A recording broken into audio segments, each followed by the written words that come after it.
The 2010 Commonwealth Games netball final. New Zealand 66, Australia 64, a double overtime epic. Those who watched it will never forget it. But how about those who were in it? Did they remember it?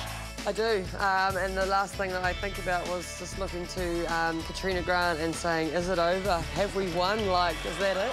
And that's certainly, you know, something special to share with that group.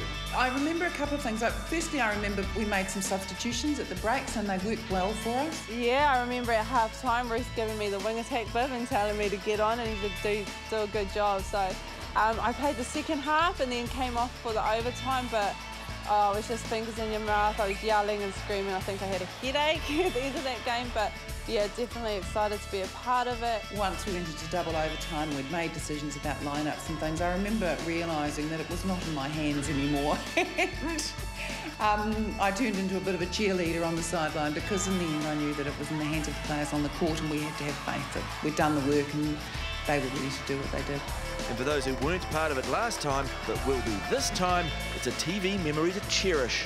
I can remember watching the game and it was so intense and it was amazing when they pulled off and won the gold. I was watching it, I'm not entirely sure where I was, but I just remember Rhea shooting that goal and everyone going nuts and it was just a great feeling.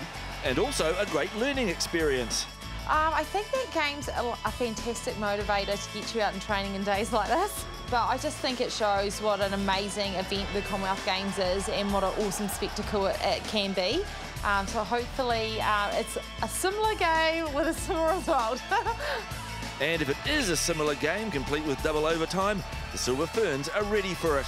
We will add minutes to quarters. We'll do lots of things to kind of try and replicate the stress that comes from those sorts of events. Certainly our training has been around having to play 90 minutes rather than 60. So all of those things are part of the preparation that we've done over the last 3 years. But can you replicate the stress and the nerves and the anxiety? That's really difficult. And like I say, I realised at the end of the Delhi match that we just had to have faith, which we did. And perhaps have faith that this time they won't have to go to extra time.